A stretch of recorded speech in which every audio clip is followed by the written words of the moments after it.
नमस्कार। किस्से कहानियां में आपका स्वागत है।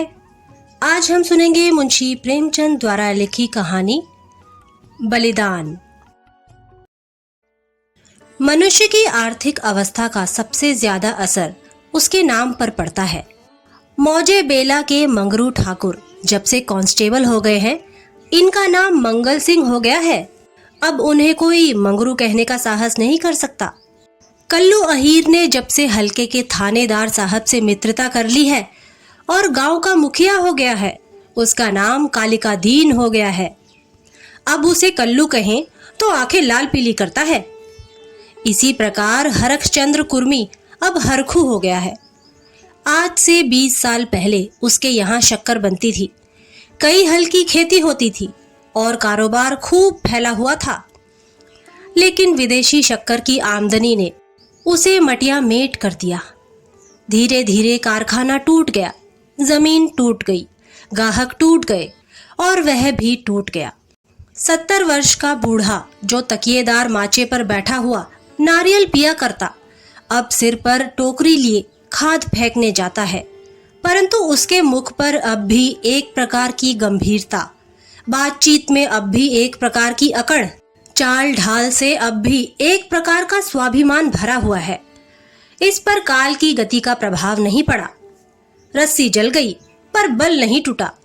भले दिन मनुष्य के चरित्र पर सदैव के लिए अपना चिन्ह छोड़ जाते हैं। हरखू के पास अब केवल 5 बीघा जमीन है, केवल 2 बैल हैं, एक ही हल की खेती होती है। लेकिन पंचायतों में आपस की कलह में उसकी सम्मति अब भी सम्मान की दृष्टि से देखी जाती है। वह जो बात कहता है बेलाग कहता है और गांव के अनपढ़े उनके सामने मुंह नहीं खोल सकते। हरखू ने अपने जीवन में कभी दवा नहीं खाई थी। वह बीमार जरूर पड़ता। कुंवार मास में मलेरिया से कभी ना बचता था, लेकिन 10-5 दिन में वह बिना दवा खाए ही चंगा हो जाता था। इस वर्ष कार्तिक में बीमार पड़ा और यह समझकर कि अच्छा तो हो ही जाऊंगा, उसने कुछ परवाह न की। परंतु अब की ज्वर मौत का परवाना लेकर चला था। 1 सप्ताह बीता, दूसरा सप्ताह बीता, पूरा महीना बीत गया, पर हरखू चारपाई से ना उठा। अब उसे दवा की जरूरत मालूम हुई। उसका लड़का गिरधारी कभी नीम की सीखे पिलाता, कभी गुर्ज का सत, कभी गदा पूर्णा की जड़, पर इन औषधियों से कोई फायदा ना होता था। हरखू को विश्वास हो गया कि अब संसार से चलने के दिन आ गए। एक दिन मंगल सिंह उसे देखने गए। बेचारा टूटी खाट पर पड़ा राम नाम जप रहा था। मंगल सिंह ने कहा, बाबा, बिना दवा खाए अच्छे ना होंगे, कुनैन क्यों नहीं खाते? हरखू ने उदासीन भाव से कहा, हाँ तो लेते आना। दूसरे दिन कालिका दीन ने आकर कहा, बाबा, 2-4 दिन कोई दवा खा लो। अब तुम्हारी जवानी की देह थोड़े ही है कि बिना दवा दर्पण के अच्छे हो जाओगे। हरखू ने उसी मंद भाव से कहा, तो लेते आना। लेकिन रोगी को देख आना एक बात है, दवा लाकर देना उसे दूसरी बात है। पहली बात शिष्टाचार से होती है, दूसरी सच्ची संवेदना से। ना मंगल सिंह ने खबर ली, ना कालिका दीन ने, ना किसी तीसरे ही ने। हरखू दालान में खाट पर पड़ा रहता। मंगल सिंह कभी नजर आ जाते तो कहता, भैया वह दवा नहीं लाए। मंगल सिंह कतराकर निकल जाते। कालिका दीन दिखाई देते तो उनसे भी यही प्रश्न करता, लेकिन वह भी नजर बचा जाते। या तो उसे सूझता ही नहीं था कि दवा पैसों के बिना नहीं आती, या वह पैसों को भी जान से प्रिय समझता था, अथवा जीवन से निराश हो गया था। उसने कभी दवा के दाम की बात नहीं की। दवा ना आई, उसकी दशा दिनों दिन बिगड़ती गई, यहाँ तक कि 5 महीने कष्ट भोगने के बाद उसने ठीक होली के दिन शरीर त्याग दिया। गिरधारी ने उसका शव बड़ी धूमधाम के साथ निकाला। क्रियाक्रम बड़े हौसले से किया। कई गांव के ब्राह्मणों को निमंत्रित किया। बेला में होली ना मनाई गई। ना अबीर, ना गुलाल उड़ी, ना डफली बजी, ना भंग की नालियां बही। कुछ लोग मन में हरखू को कोसते जरूर थे कि इस बुढ़े को आज ही मरना था, 2-4 दिन बाद मरता। लेकिन इतना निर्लज्ज कोई न था कि शोक में आनंद मनाता। वह शरीर नहीं था जहां कोई किसी के काम में शरीक नहीं होता, जहां पड़ोसी को रोने पीटने की आवाज हमारे कानों तक नहीं पहुंचती। हरखू के खेत गांव वालों की नजर पर चढ़े हुए थे। 5 बीघा जमीन कुएं के निकट खाद पांच से लदी हुई मेड़ बांध से ठीक थी। उनमें 3-3 फसलें पैदा होती थीं। हरखू के मरते ही उन पर चारों ओर से धावे होने लगे। गिरधारी तो क्रियाक्रम में फंसा हुआ था। उधर गांव के मनचले किसान लाला ओमकार नाथ को चैन ना लेने देते थे। नजराने की बड़ी बड़ी रकमें पेश हो रही थी। कोई साल भर का लगान देने पर तैयार था, कोई नजराने की दूनी रकम का दस्तावेज लिखने पर तुला हुआ था। लेकिन ओमकार नाथ सबको टालते रहते थे। उनका विचार था कि गिरधारी के बाप ने खेतों को 20 वर्ष तक जोता है, इसलिए गिरधारी का हक सबसे ज्यादा है। वह अगर दूसरों से कम भी नजराना दे तो खेत उसी को देने चाहिए। अस्तु जब गिरधारी क्रियाक्रम से निवृत्त हो गया और उससे पूछा, खेती के बारे में क्या कहते हो? गिरधारी ने रोकर कहा, सरकार, इन्हीं खेतों ही का तो आसरा है, जोतूंगा नहीं तो क्या करूंगा। ओमकार नाथ बोले, नहीं, जरूर जोतो, खेत तुम्हारे हैं, मैं तुमसे छोड़ने को नहीं कहता। हरखू ने उसे 20 साल तक जोता, उन पर तुम्हारा हक है। लेकिन तुम देखते हो अब जमीन की दर कितनी बढ़ गई है। तुम 8 रुपए बीघे पर जोतते थे, मुझे 10 रुपए मिल रहे हैं और नजराने के 100 अलग। तुम्हारे साथ रियासत करके लगान वही रखता हूँ, पर नजराने के रुपए तुम्हें देने पड़ेंगे। गिरधारी बोला, सरकार, मेरे घर में तो इस समय रोटियों का भी ठिकाना नहीं है, इतने रुपए कहाँ से लाऊंगा? जो कुछ जमा जथा थी दादा के काम में उठ गई। अनाज खलिहान में है, लेकिन दादा के बीमार हो जाने से उपज भी अच्छी नहीं हुई, रुपए कहाँ से लाऊं? ओमकार नाथ बोले, यह सच है, लेकिन मैं इससे ज्यादा रियायत नहीं कर सकता। गिरधारी बोले, नहीं सरकार, ऐसा न कहिए, नहीं तो हम बिना मारे मर जाएंगे। आप बड़े होकर कहते हैं तो मैं बैल बछिया बेचकर 50 रुपए ला सकता हूँ, इससे बेशी की हिम्मत मेरी नहीं पड़ती। ओमकार नाथ चिढ़कर बोले, तुम समझते होगे कि हम ये रुपए लेकर अपने घर में रख लेते हैं और चैन की बंशी बजाते हैं, लेकिन हमारे ऊपर जो कुछ गुजरती है हम भी जानते हैं। कहीं यह चंदा, कहीं वह चंदा, कहीं यह नजर, कहीं वह नजर, कहीं यह इनाम, कहीं वह इनाम, इनके मारे कचूमर निकल जाता है। बड़े दिन में सैकड़ों रुपए डालियों में उड़ जाते हैं। जिसे डाली ना दो वही मुंह फुलाता है। जिन चीजों के लिए लड़के तरस कर रह जाते हैं उन्हें बाहर से मंगवा कर डालियां सजाता हूँ। उस पर कभी कानून को आ गए, कभी तहसीलदार, कभी डिप्टी साहब का लश्कर आ गया। सब मेरे मेहमान होते हैं। अगर ना करूं तो नक्कू बनूं और सबकी आंखों में कांटा बन जाऊं। साल में 1000-1200 मोदी को इसी रसद खुराक के मद में देने पड़ते हैं। यह सब कहाँ से आए? बस यही जी चाहता है कि छोड़कर चला जाऊं, लेकिन हमें परमात्मा ने इसीलिए बनाया है कि एक से रुपया सता कर ले और दूसरे को रो रो कर दे दे। यही हमारा काम है। तुम्हारे साथ इतनी रियायत कर रहा हूँ, मगर तुम इतनी रियायत पर भी खुश नहीं होते तो हरी इच्छा। नजराने में 1 पैसे की भी रियायत ना होगी। अगर 1 हफ्ते के अंदर रुपए दाखिल करोगे तो खेत जोतने पाओगे, नहीं तो नहीं, मैं कोई दूसरा प्रबंध कर लूंगा। लेकिन सुभागी यों चुपचाप बैठने वाली स्त्री ना थी। वह क्रोध से भरी हुई कालिकादीन के घर गई और उसकी स्त्री को खूब लथेड़ा। कल का बानी आज का सेठ, खेत जोतने चले हैं। देखें कौन मेरे खेत में हल ले जाता है। अपना और उसका लहू एक कर दूं। पड़ोसिन ने उसका पक्ष लिया तो क्या गरीबों को कुचलते फिरेंगे? सुभागी ने समझा मैंने मैदान मार लिया। उसका चित्त बहुत शांत हो गया। किंतु वही वायु जो पानी में लहरें पैदा करती है, वृक्षों को जड़ से उखाड़ डालती है।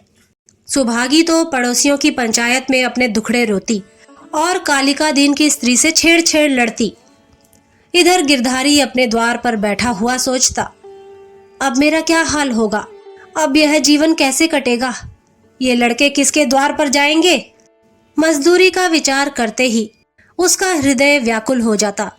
इतने दिनों तक स्वाधीनता और सम्मान का सुख भोगने के बाद अधम चाकरी की शरण लेने के बदले वह मर जाना अच्छा समझता था। वह अब तक गृहस्थ था। उसकी गणना गांव के भले आदमियों में थी। उसे गांव के मामले में बोलने का अधिकार था। उसके घर में धन ना था, पर मान था। नाई, कुम्हार, पुरोहित, भाट, चौकीदार, यह सब उसका मुंह ताकते थे। अब यह मर्यादा कहाँ? अब कौन उसकी बात पूछेगा?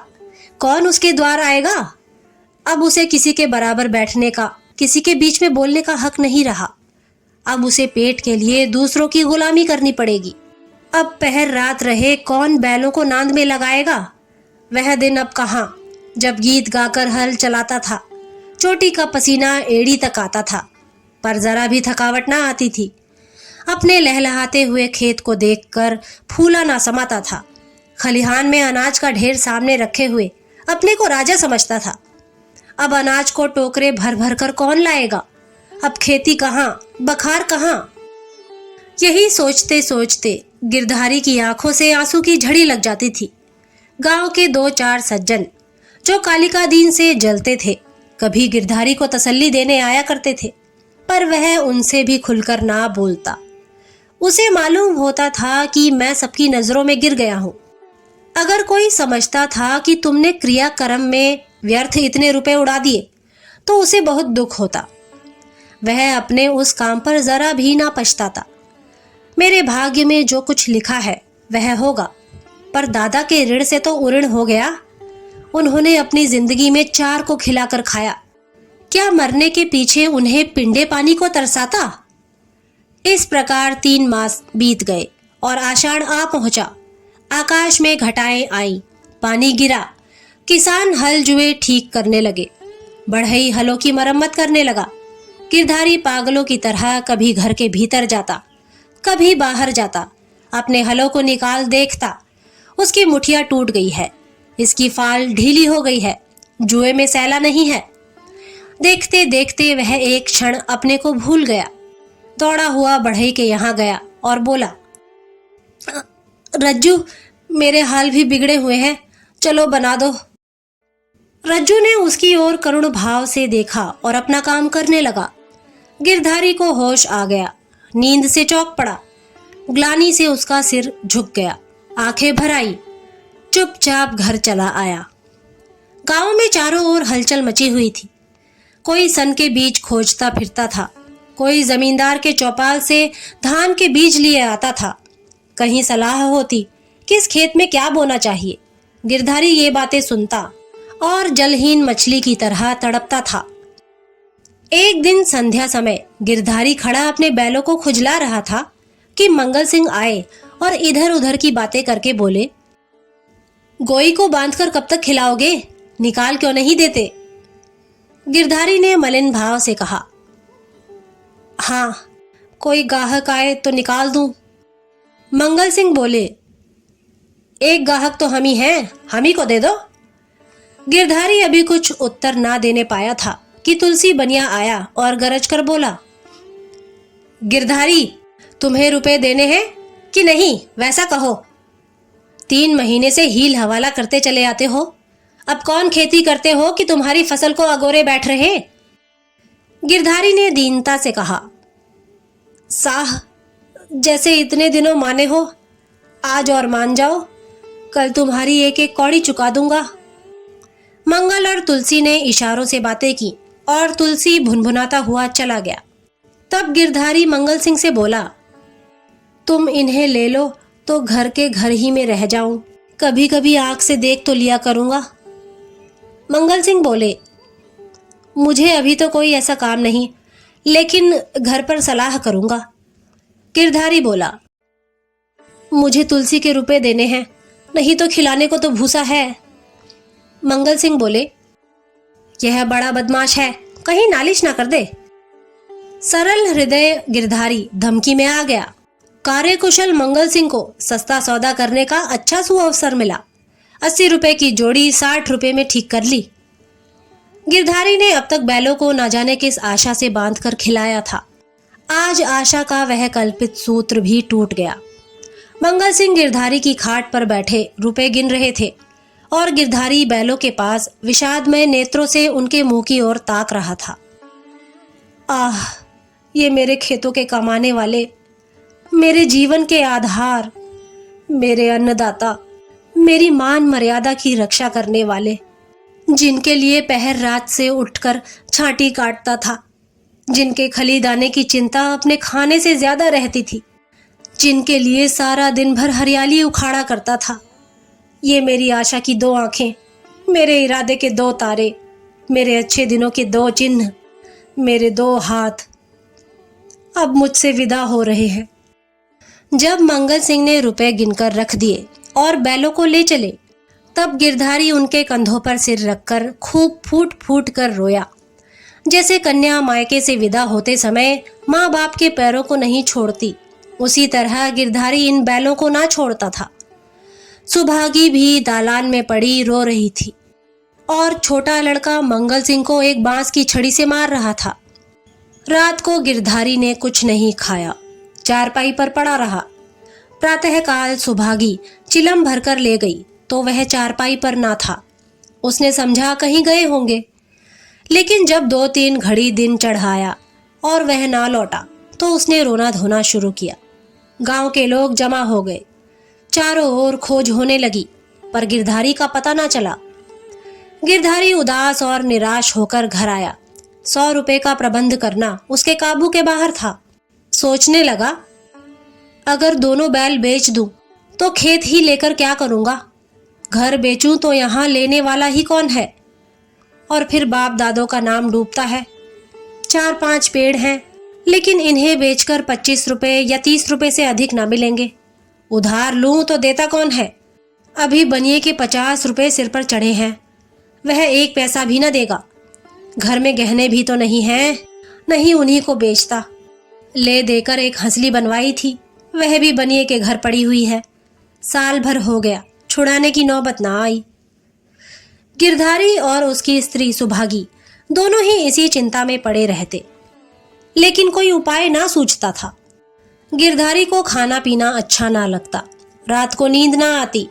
खेतों के निकलने का ध्यान आते ही उसके हृदय में हुक सी उठने लगती। हाय, वह भूमि जिसे हमने वर्षों जोता, जिसे खाद से पाटा, जिसमें मेड़े रखी, जिसकी मेड़े बनवाई, उसका मजा अब दूसरा उठाएगा।